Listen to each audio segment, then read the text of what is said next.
Good afternoon, everyone.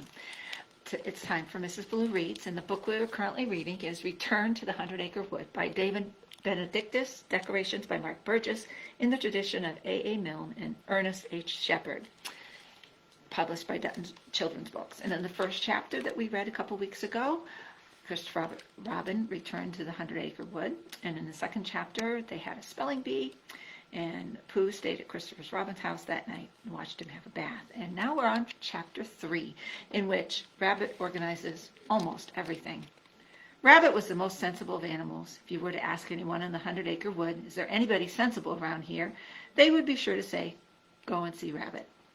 When you arrived at Rabbit's house, which was a hole in the ground with a front door and a back door, very sensible, Rabbit would ask you who you were, and if you were who Rabbit thought you ought to be, you would be invited in.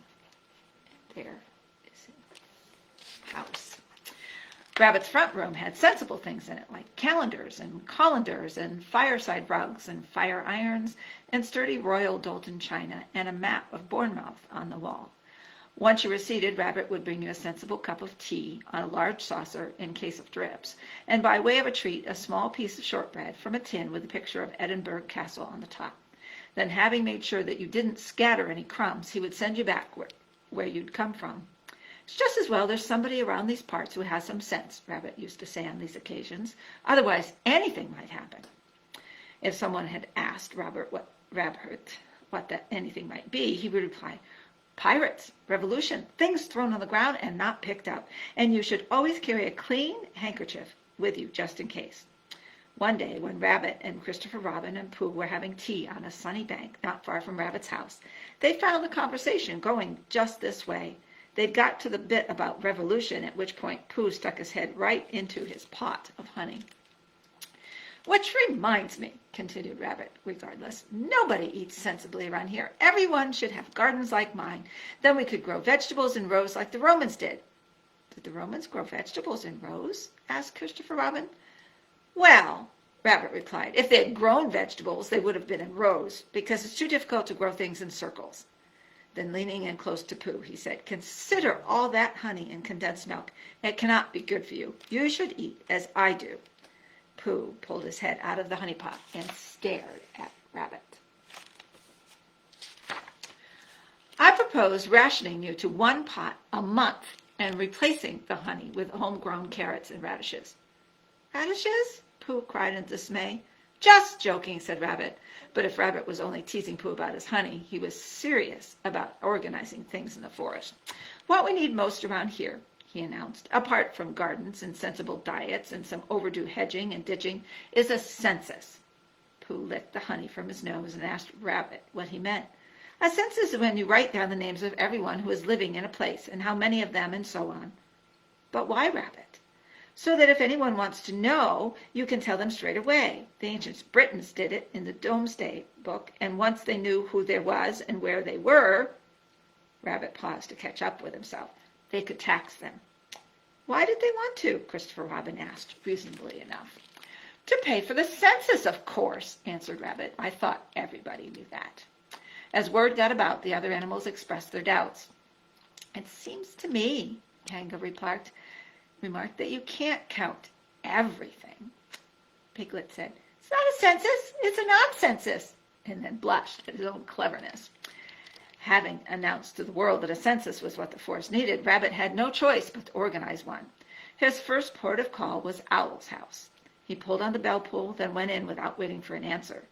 Owl was toying with a metal puzzle that he had found in his Christmas cracker 3 years ago, along with a paper hat and a joke about giraffes. What is it now, Rabbit? He complained. I have to ask you questions for the census. Very well, but be quick about it. Name, Owl. Spell it. W-O-L. Age? Mind your own business. Occupation? Enough, Rabbit, enough. Owl flapped his wings so crossly that Rabbit flattened his ears and scuttled out of the house. His next destination was Eeyore's gloomy place, where the old gray donkey was standing in the sun, dreaming of being young again in a field of poppies. Go away, Rabbit, he muttered, opening an eye. I was happy. Happy may be all very well, Eeyore, but it doesn't butter any parsnips. Then leave them unbuttered. said Eeyore, and he put his head between his legs, which is the second rudest thing a donkey can do. Well, really, said Rabbit, some animals. But Eeyore had shut his eyes and was trying to get back into the dream. Next on Rabbit's list was Christopher Robin, whom he found sketching at the 6 pine trees. Hello, Rabbit. How's the census going? Very well, if we exclude certain donkeys. After all, a thing begun is a thing half done. Christopher Robin frowned over his sketch. I don't think so, Rabbit. If I begin to read a book that has 100 pages, I begin on page 1. But it isn't half done until I get to page 50. Agreed? But Rabbit was not really listening. Name? He asked. You know my name, Rabbit, said Christopher Robin. Spell it. I-T, said Christopher Robin. Then he looked back at his sketch and added a bit of shadow where shadow ought to be. Oh, Rabbit, I have better things to do. Rabbit went away muttering. It might have been something about no sense of social responsibility, but then again, it might not. At Kanga's house, Roo and Tigger were playing a game called Licking the Mixing Bowl Clean. It was a game without rules, except that the winner was the one who finished last. Tigger, said Rabbit, let's begin with you. Yes, let's, said Tigger, bouncing a little, even though he had no idea what was to be done. He liked to be asked to do things, and he liked to be asked to do them first, and he always said yes, because it is so much more interesting when you do. Name, Tigger. Spell it. T-I-G-R, and Tigger emitted a ferocious growl. Put your handkerchief in front of your mouth when you do that, dear, said Kanga. Age. Tigger counted his paws, and then his whiskers, and then Roo's paws and whiskers, and then Kanga's paws and whiskers. Don't know, he said at last. I'll put down 12, said Rabbit. Hooray, said Tigger, then I can have a birthday. When Rabbit had put all the information from the census together, he created a chart. He colored it using a set of crayons that were still in their matching paper wrappers, and then took it along to show Christopher Robin. Very fine, Rabbit, said Christopher Robin, but why aren't you on the chart? Rabbit stared at the paper. Ah, he said eventually, shuffling his feet. It was, he continued, looking at the floor, an oversight. Then you better complete the job. Rabbit found that answering his own questions was simple enough to start with. How old was he? 5 seemed about right. What was his occupation? Rabbit thought for a bit, then wrote important things. Before long, he got to the question about the size of his family. Wherever Rabbit turned, there were friends and relations. There always had been, but which were friends and which were relations? Once upon a time, he had bought a special diary and tried to jot down all their birthdays, but even for a sensible and organized animal like Rabbit, it was more than he could cope with. So he went to see Granddad Buck, who was very ancient and the head of the Rabbit family.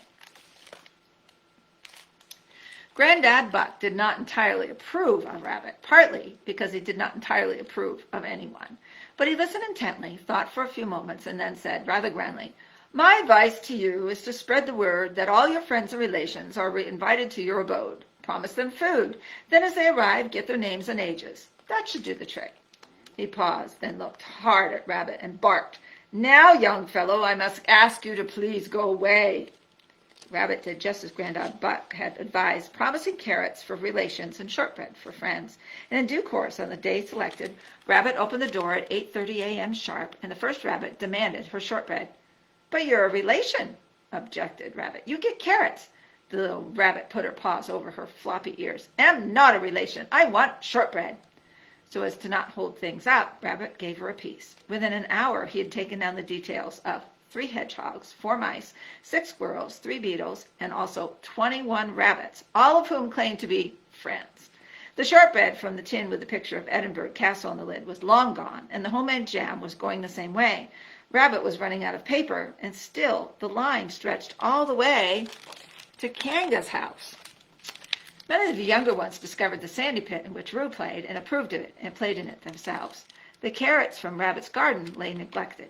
Friends who had come too late for shortbread became very cross and started rampaging around the place until Rabbit's sensible and tidy drawing room was thrown into disarray and covered in muddy and sandy paw prints everywhere.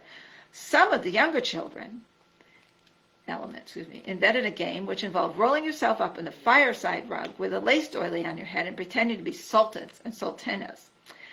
The beautiful chart was drawn on with the crayons which had all been taken out of their tins. The Royal Dalton china was knocked over, and as for the beautiful garden where the rabbit had grown his carrots, it was in severe danger. "Behave yourselves," Rabbit cried. "Set an example. Be sensible." "But we are your guest, and you promised us shortbread," said the rabbits, "and you haven't gotten any, so phooey to you with knobs on." "Then eat these lovely carrots and behave," retorted Rabbit shrilly. But the little rabbits said they were bored with carrots and began to sing, "Why are we waiting?" "Go on waiting," shouted Rabbit, who was by now in a real state. He rushed out of his house and all the way to Pooh's house without stopping once. When he arrived and gathered his breath sufficiently, he explained what had happened, and then the world seemed to slow down a little as Pooh said comforting things like, There, Rabbit, and never mind, it's all over now," which it probably wasn't, but that is the kind of thing you should say to a once sensible rabbit in distress. "How about some cocoa and a little smackerel of something?" Pooh suggested. Then after thinking for a moment, he changed this to, or just some cocoa, and I'll eat the something for you so you won't be unhealthy." There's Rabbit with Pooh. But Rabbit seemed very keen on having a smackerel of something, too. After eating all the honey and condensed milk that Pooh reluctantly set before him, he sat back with his paws wrapped around the mug of cocoa. "I thought it was a sensible animal," Rabbit said, shuddering. "Of course you are," said Pooh. "Everybody knows that. And it was such a sensible idea, the census." "It's almost the same word," agreed Pooh. "And the gardens, Pooh. Vegetables for everyone." "And honey for some?" said Pooh seriously, licking a smear of yellow from the edge of his plate. Rabbit felt that Pooh had perhaps missed something here, but it seemed too complicated to argue. Instead, he said good night to a surprised piglet who had just come in from rolling in the dirt and was a friendly brown color, and went to bed at midday under Pooh's own blue cotton counterpane. When the evening came, Rabbit slept on, but Pooh didn't mind. He took an old blanket and bedded down by his honey cupboard to reassure the pots that they would be safe. In the morning, some slightly sheepish-looking friends and relations came knocking on the door. They asked Pooh if he knew where Rabbit was. "He's Pooh started, but then he thought for a bit. He thought of Rabbit and what Rabbit would say if he were here and if he were himself again.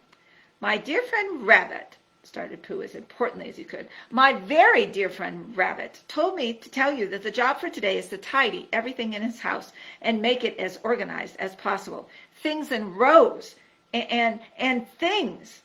Rabbit will supervise us in case we put stuff back in the wrong places."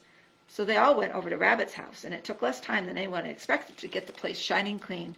While they cleaned and dusted and polished, they each sang their favorite songs, and Piglet sang one he had learned in French from Christopher Robin about a man called Frere Jacques who spent his time ringing bells. Then, because it was voted the best, he sang it again, with all of them joining in the chorus, even Rabbit, although Owl muttered, "He's a little off-key," but nobody noticed or knew what he meant. Chapter 4, in which it stops raining forever and something slinky comes out of the river. Nobody could remember anything like it. It had not rained for 40 days and 40 nights, and it kept getting hotter. Little streams high up in the forest became lazy and lost their sparkle. The boggy bit near Eeyore's gloomy place stopped being boggy, and the big river became no more than a trickle, so that Roo could hop across it, jumping from stone to stone, without getting his tail wet. Then it got even hotter. In his thick coat, Tigger hardly bounced at all, while Piglet would go to lie in Eeyore's shadow, and Eeyore would swish his tail to keep the flies away. Still, Owl's barometer said "set fair," and when he tapped it, it still said "set fair," and when he tapped it again, it fell onto the floor and the glass broke. But it still said "set fair," and still there was no rain. The river got thinner and thinner until it was little more than a few paddling pools which Roo went paddling in when Kanga wasn't looking, and sometimes when she was. And when he came in for tea, he left little paw-shaped patches on the carpet. At the bottom of a dried-out howl, Eeyore found an old tin trunk with HMS Fortitude on the side, and he thought that if it ever did rain again, this might be a good place to store the water. Christopher Robin and Pooh helped Eeyore to drag the trunk out of the hollow, then sat on the grass to rest. Pooh said to Christopher Robin, "It's all very well for you, Christopher Robin, because you can take your things off, but I can't take my fur off." But Christopher Robin was too hot to reply. Then one day was the hottest yet, and others said was the hottest ever. Something long and slinky and furry and whiskery came out of what had once been a river, but now was little better than a mud patch. "Oh, la," said the silver and silky slinky thing, sitting up straight as a beech tree and looking around with beady eyes. "What is a self-respecting otter to do when she can't have a bath? And," she added in a haughty voice, "when she has nothing to eat?" There's the otter. "Are you talking to me?" asked Rabbit, who was bringing in what was left of his washing to what was left of the stream. "And who are you, Long Ears?" "I am Rabbit," said Rabbit, startled and rather offended. "And who are you?" "I am asking the questions, Bunny Rabbit, unless you are cleverer than I am, which I don't suppose you are, looking as if you've been dragged out of a conjurer's hat." Rabbit was so worried at being spoken to like this that he didn't know which way to look. When the slinky thing saw this, she grunted a few times, which was as close as she could come to a chuckle. "Well, Bunny, if you must know, my name is Lottie, but you haven't answered my questions." "What were they again?" "I can't remember," said Lottie. "I'll go and ask Christopher Robin," said Rabbit, and he scuttled away a little faster than usual. Christopher Robin was looking at an atlas. "I wonder why so many of the countries are pink," he said. "I haven't time for all that now," said Rabbit. "Well, if you were to visit them, the ground wouldn't be pink, would it? And if the world is round, why is the atlas flat?" "Oh, dear," said Rabbit, beginning to panic because so many questions in a single morning. Not knowing the answers, he changed the subject. "Anyway, Christopher Robin, something has just come out of the river, and it wants a bath and something to eat. I think it's an otter." "I've got a bath," said Christopher Robin cheerfully, "and there's some potted meat in the larder. Do you think that would do? Perhaps you should come and ask her yourself." By the time they got to the oozy bed that had once been a proper stream, quite a few of the animals had gathered round the otter, who was twisting and turning in front of them like a ballerina in a musical box. "My name is Lottie," she announced. "See my fine fur coat, which is the color of silver when the sun shines upon it, and pewter when it's cloudy. And see," she added, "my golden eyes, my long tail, which I call my rudder, has been much admired for its length and flexibility. And beware," she concluded, "my red tongue and my white teeth, which are sharp enough, I can promise you, when they need to be." Then, just when the animals were becoming alarmed, she rolled over a few times and slithered off to hide in the bushes. "Catch me if you can," she cried. "Bet you can't." For a while the animals tried their hardest not to find Lottie, which was difficult because her tail was sticking out a good 6 inches. But then Tigger accidentally stepped on it, and Lottie made a growling noise, so the game was up. "Welcome to the forest," said Christopher Robin quickly, before anything more disturbing could happen. "I'm Christopher Robin, and you're welcome to have a bath at my house if that's what you would like." Lottie reappeared from behind the bushes and bobbed her head gracefully. "Thank you so much, Mr. Robin. I would not trouble you if I were not in great need." Then they all made their way to Christopher Robin's house, where Christopher Robin ran a bath and helped Lottie to step in. "Colder, Mr. Robin," she said. "I like it nice and cold. It keeps me alert." She swam around for a while, tossing the sponge into the air and catching it, and curling herself into a tight ball and spinning around with grunts of satisfaction and delight. But when Christopher Robin offered her potted meat, Lottie said, "Eels and frogs are what otters eat, so that is what I shall expect for my supper."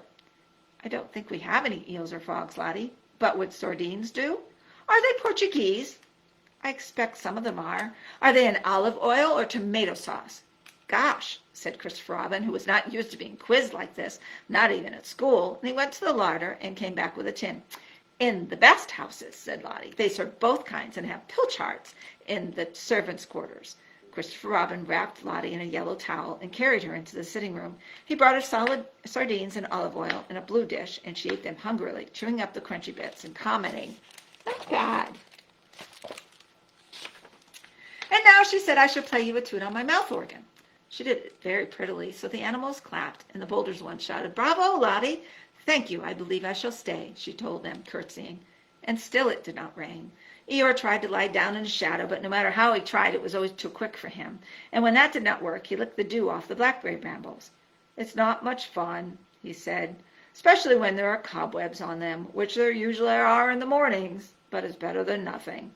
One day, when Christopher Robin turned on the taps to run Lottie's bath, there was a sort of coughing noise, and all that emerged from the pipe was a trickle of brownish water and a deep sigh.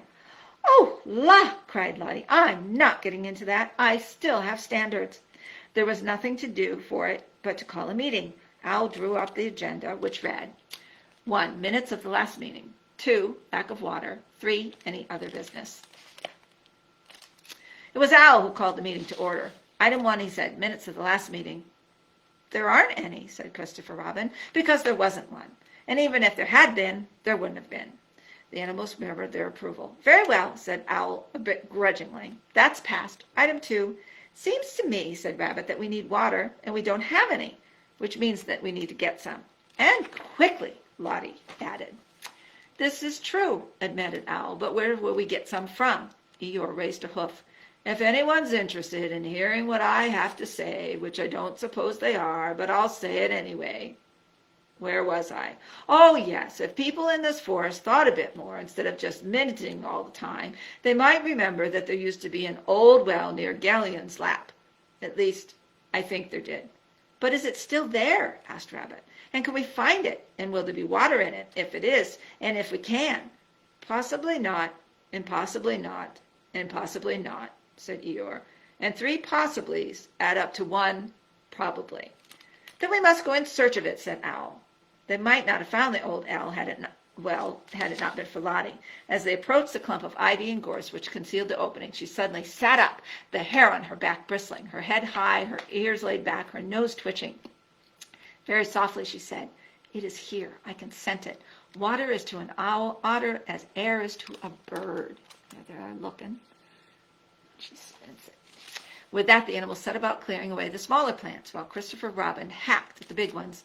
Soon a hole in the ground appeared right in front of them. Around the hole, which Christopher Robin called a shaft, was a circle of rotten wood, crawling with wood lice, an old rusted bucket on a rickety-looking chain, and an even rustier winch. Piglet stared nervously over the edge. It goes down and down, he said. It seems to me, said Christopher Robin sensibly, that now that we know there's a well here, we need to make sure there's water in it. And the way to do that is to throw something down and listen for a splash. Does anyone have a pebble? I have, said Tigger, but it's a very special one that I was keeping for my collection of special and interesting stones.